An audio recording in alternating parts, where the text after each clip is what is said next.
Hello everyone. Today we will study the chapter The Making of Regional Culture. This is the part 2. In the part 1 we already learned about the cheras, rulers and religion traditions. The Jagannath cult के बारे में हमने पढ़ा. After that हमने पढ़ा था the Rajput के बारे में भी पढ़ा था. Then we already learned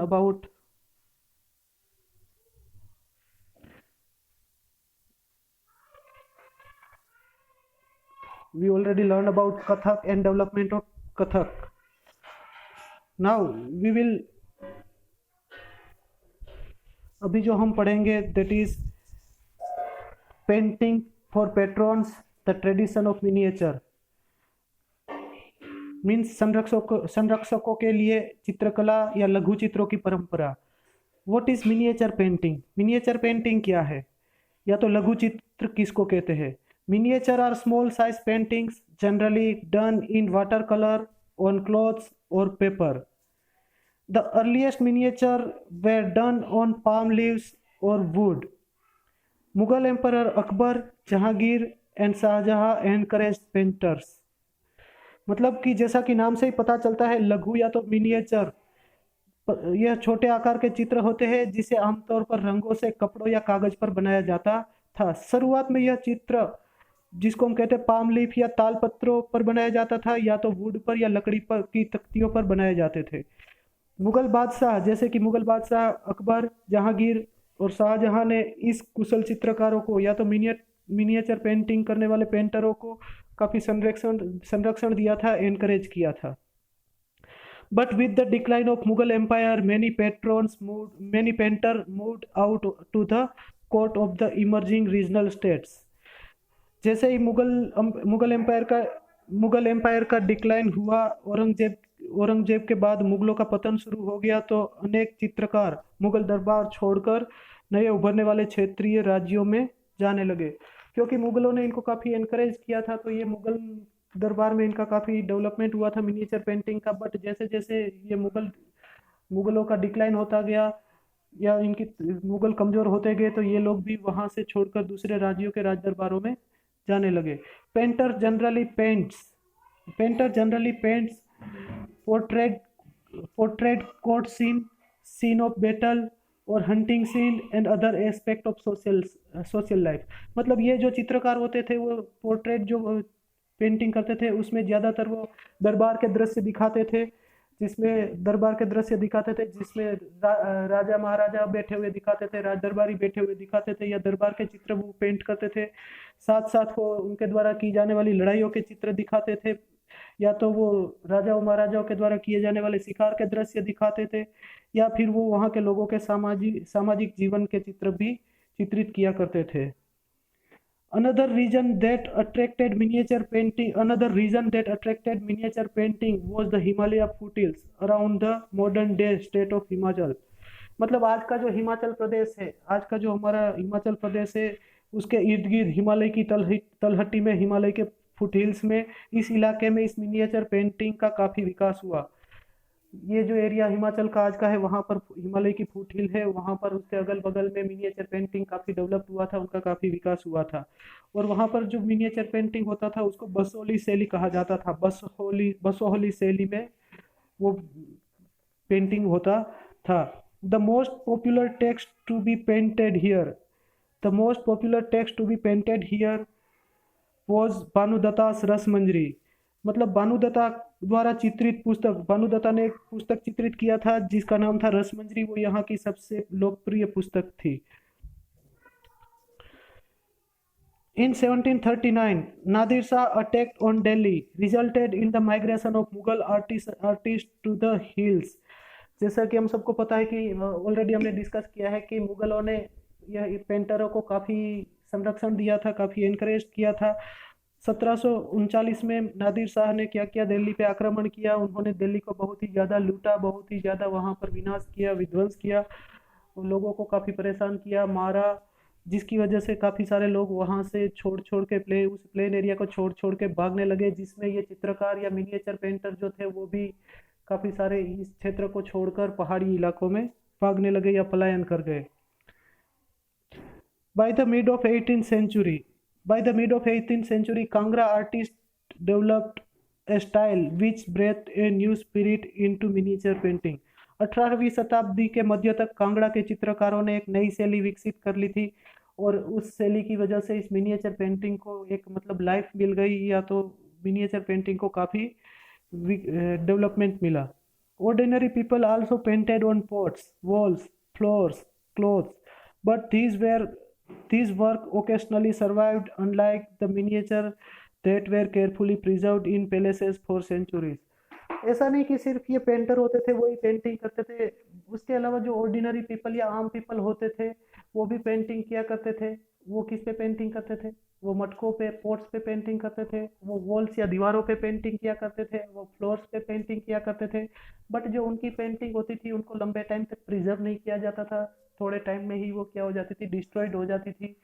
जबकि जो मिनिएचर पेंटिंग होती थी वो राजा महाराजा करवाते थे, तो वो पैलेसेस में, महलों में दीवारों पे लगाई जाती थी, तो बहुत ही लंबे टाइम तक वो क्या होती थी, रखी जाती थी या तो प्रिजर्व्ड होती थी. ये क्वेश्चन भी आएगा कि ऑर्डिनरी पीपल की पेंटिंग क्यों ज़्यादा टाइम तक देख मतलब प्रिजर्व नहीं होती थी.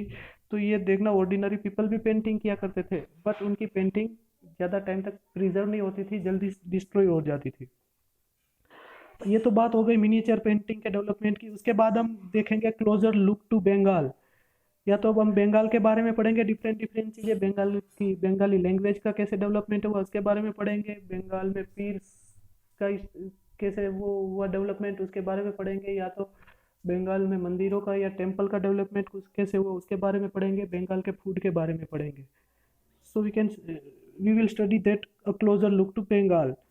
The growth of a regional language, वहाँ की जो रीजनल लैंग्वेज बंगाली है उसका डेवलपमेंट कैसे हुआ, उसका ग्रोथ कैसे हुआ उसके बारे में हम पढ़ेंगे. We assume that the people in Bengal always speak Bengali while Bengali is a language derived from Sanskrit. हम ये सोचते हैं कि जो कोई भी लैंग्वेज बोली जाती है वहाँ स्टेट की लोकल लैंग्वेज होती है. लाइक गुजरात है तो वहाँ पे जो उसकी लोकल लैंग्वेज गुजराती बोली जाती है, तो बंगाल में भी वहाँ की लोकल लैंग्वेज जो है वो बंगाली बोली जाती है. बट बंगाली जो है वो वहाँ की local language, only local language नहीं है, उसमें संस्कृत का काफ़ी असर दिखता है, या तो उसमें काफ़ी संस्कृत का मिश्रण देखने को मिलता है. इसकी वजह क्या है वो हम देखेंगे. या तो ये भी कहते हैं कि जो बंगाली है वो संस्कृत से बनी हुई भाषा है, संस्कृत से निकली हुई भाषा है. उसकी वजह, early Sanskrit text suggest that people of Bengal did not speak Sanskritic languages. 4th to 3rd century before Christ era या before Common Era, ties between Bengal and Magadha led to the growing influence of Sanskrit in Bengali. In the 4th century, Gupta rulers established political control over North Bengal, which also influenced strongly to the Bengali language. मतलब कि हमने जैसे discuss किया कि प्रारंभिक संस्कृत ग्रंथों से हमें यह पता चलता है कि बंगाल के लोग संस्कृत से उपजी हुई भाषाएं नहीं बोलते थे. शुरुआत में प्राचीन समय में जो बंगाली बोली जाती थी वो वहाँ की लोकल लैंग्वेज ही थी. बट उसके बाद धीरे धीरे कैसे संस्कृत उसमें आके मिल गई, संस्कृत का मिश्रण कैसे होता चला गया वो हम देखते हैं. धीरे धीरे बंगाल और मगध के संबंध गहरे होते गए, जिससे बंगाली भाषा पर संस्कृत का प्रभाव बढ़ा. मगध का जो है उससे बंगाल का रिलेशन मगध से काफ़ी बढ़ने लगा धीरे धीरे. तो मगध में संस्कृत का काफ़ी अच्छा उपयोग होता था, जिसकी वजह से मगध से रिश्ते बनने की वजह से विचारों का आदान प्रदान बढ़ा, और जिसकी वजह से वहाँ पर जो बंगाली लैंग्वेज है उसमें काफ़ी सारी संस्कृत लैंग्वेज के शब्द आकर मिलने लगे और संस्कृत का काफ़ी उसमें प्रभाव बढ़ने लगा. उसके बाद गुप्त वंश के शासकों ने उत्तरी बंगाल पर अपना नियंत्रण स्थापित किया, जिसका भी असर बंगाली भाषा पर पड़ा. 4th सेंचुरी में, इन द 4th सेंचुरी में गुप्तों ने क्या, जो उत्तरी बंगाल था या नॉर्थन बंगाल था उसका कुछ हिस्सा अपने अंडर में ले लिया, कॉन्क्वेर किया, और जिसकी वजह से बंगाली भाषा के साथ संस्कृत और ज़्यादा मिश्रित होने लगी, या संस्कृत भाषा का बंगाल में काफ़ी और ज़्यादा प्रभाव बढ़ने लगा.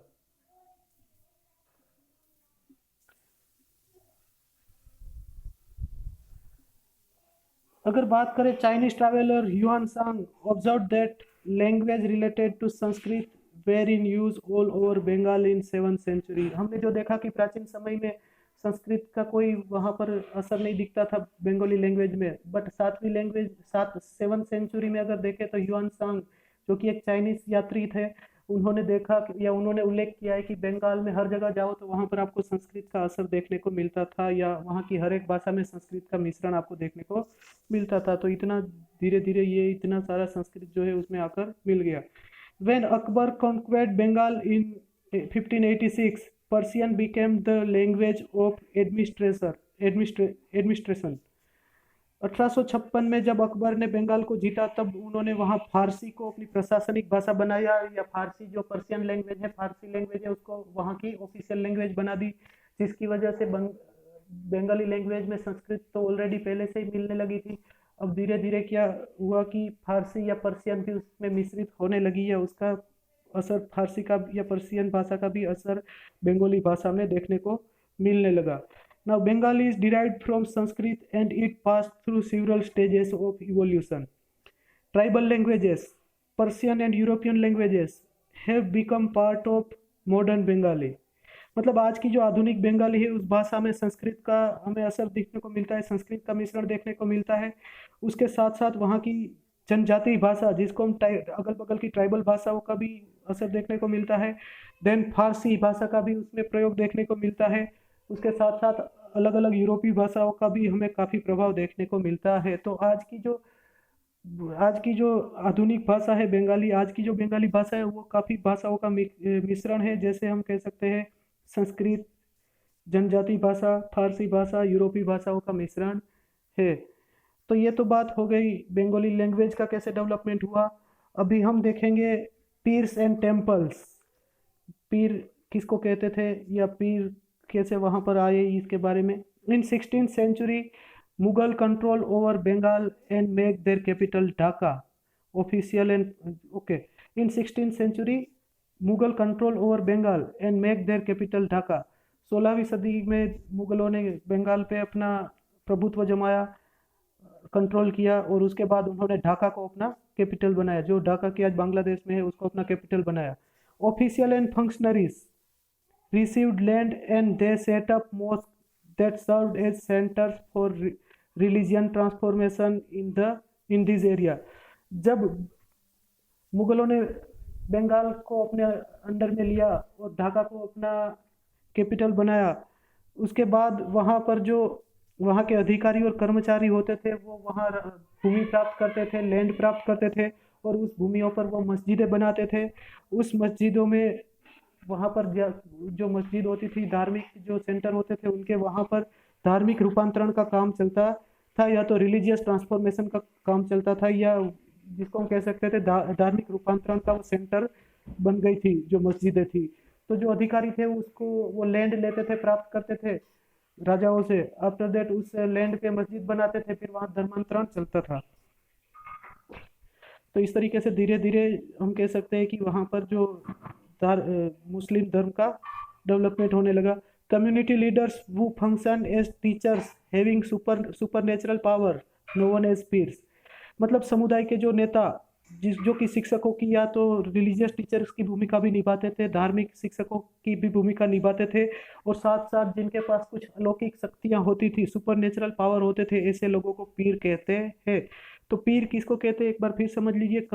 कम्युनिटी लीडर वो function as teacher having supernatural powers known as pir. समुदाय के नेता जो कि धार्मिक शिक्षकों की भूमिका भी निभाते थे और जिनके पास अलौकिक शक्तियां होती थी, ऐसे लोगों को पीर कहा जाता था। Now, the cult of peers became very popular and their shrines can be found in everywhere in Bengal। और धीरे धीरे ये पीर्स वहाँ पर काफ़ी ज़्यादा बढ़ते गए, और आपको पता है कि पीर्स जब उनकी डेथ के बाद उनकी जहाँ पर जगह होती थी वहाँ पर उनकी मज़ारें बनती थी, उनकी मृत्यु के बाद उनकी मज़ारें बनाई जाती थी। तो धीरे धीरे पीर्स काफ़ी ज़्यादा होते गए, और उसके बाद आप देख सकते हैं कि पूरे बंगाल में आपको पीर की मज़ारें भी देखने को मिलेगी। तो ये हो गया पीर की मज़ारें, और पीर के बारे में हमने देख लिया कि कैसे वहाँ पर डेवलपमेंट हुआ। उसके बाद हम बंगाल में टेम्पल डेवलपमेंट कैसे हुआ या टेम्पल बिल्डिंग की कैसे शुरुआत हुई, कैसे टेम्पल डेवलपमेंट हुआ, उसके बारे में हम पढ़ेंगे।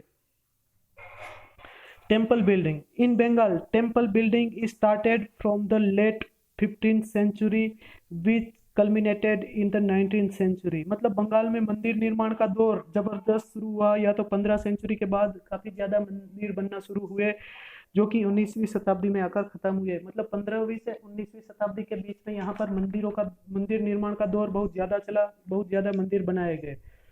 नाउ बात यह है कि people build temple because of some reasons. Question भी पीछे आएगा कि लोग मंदिर क्यों बनवाते थे, या क्या वजह थी लोग मंदिर बनवाते थे, वाई पीपल बिल्ड टेम्पल्स। तो इसकी वजह है some reasons for this, like first one, to demonstrate their power.